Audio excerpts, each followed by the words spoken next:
शिव पुराण में वर्णित कथा के अनुसार एक बार माता पार्वती ने कौतूहलवश चुपचाप पीछे से आकर दोनों हाथों से भगवान शंकर के तीनों नेत्र बंद कर दिए। भगवान शंकर के तीनों नेत्र ढक जाने से सारे संसार में घोर अंधकार छा गया, क्योंकि सूर्य, चंद्र और अग्नि जो संसार को प्रकाशित करते हैं, वे भगवान शंकर के नेत्रों से ही प्रकाश पाते हैं। उस समय सारे ब्रह्मांड के लोप हो जाने की नौबत आ गई। कहते हैं कि भगवान शंकर के आधी पल के झपकाने मात्र से ही संसार के 1 करोड़ वर्ष बीत गए। माता पार्वती के इस प्रलयंकारी कार्य को देखकर भगवान शंकर ने उन्हें प्रायश्चित के रूप में तपस्या करने का आदेश दिया। भगवान शंकर की आज्ञा मानकर माता पार्वती ने जटा व वल्कल वस्त्र धारण कर तपस्विनी का वेश बना लिया और कांचीपुरी में कंपा नदी के तट पर आ गईं।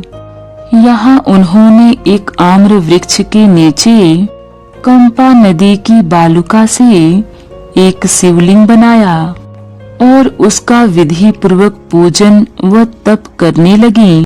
कुछ काल बाद माता पार्वती की भक्ति की परीक्षा करने के लिए भगवान शंकर कांची पहुँचे और कंपा नदी में बाढ़ ला दी, जिससे उनके चारों ओर जल ही जल हो गया। जब माता पार्वती ने आंखें खोली तो उन्हें चिंता हुई कि इस बाढ़ के जल में कहीं उनका बालुका लिंग विलीन न हो जाए और इससे उनकी तपस्या में विघ्न न आ जाए।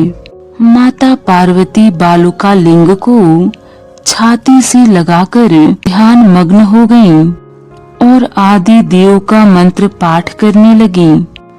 कई बार वे जल के भंवर में फंसी, परंतु उन्होंने बालुका लिंग को नहीं छोड़ा।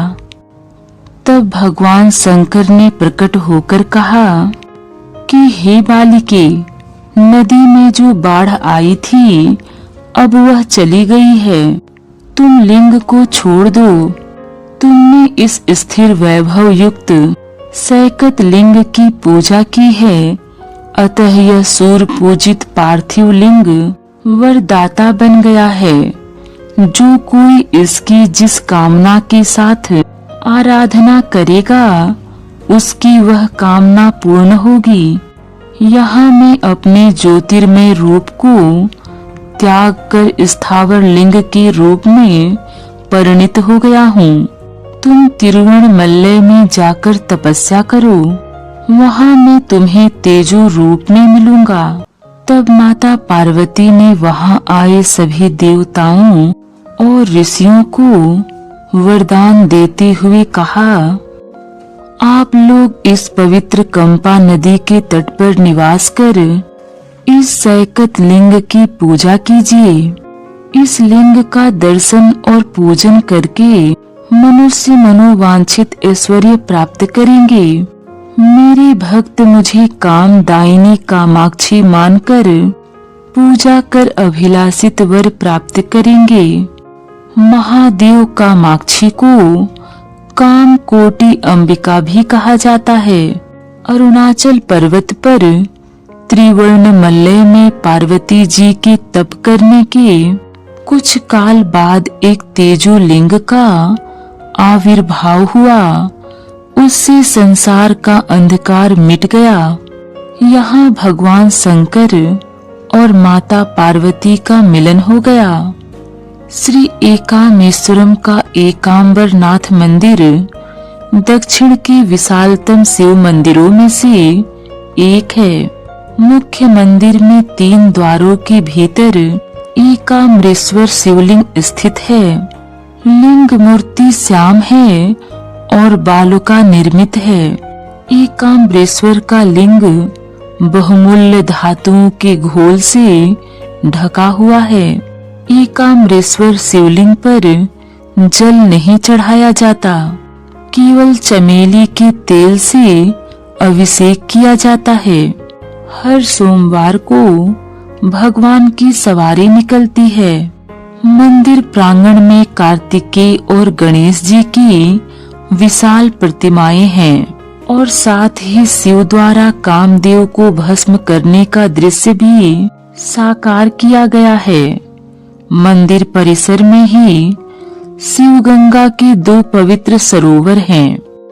एकाम्रेश्वर मंदिर के प्रांगण में एक बहुत पुराना आम का वृक्ष है। इसके नीचे एक चबूतरे पर छोटे से मंदिर में तपस्यारत कामाक्षी पार्वती जी की मूर्ति है। मंदिर के जगमोहन में 64 योगिनियों की मूर्तियां हैं। मंदिर में अनेक देवताओं की मूर्ति के साथ भगवान शंकराचार्य की भी मूर्ति है। अप्रैल के महीने में यहाँ प्रधान वार्षिकोत्सव होता है जो 15 दिनों तक चलता है। उस समय उत्सव मूर्तियों को जल विहार कराया जाता है। भगवान शिव व पार्वती के मिलन के उपलक्ष्य में वार्षिक महोत्सव में रेत के शिवलिंग वाले एकांबरनाथ मंदिर और कामाक्षी मंदिर से प्रतिमाएं पवित्र आम्र वृक्ष के नीचे लाई जाती हैं, जहां माता पार्वती ने तपस्या की और शिव प्रकट हुए। यहीं पर देवी का शिव विवाह कल्याणोत्सव भी मनाया जाता है।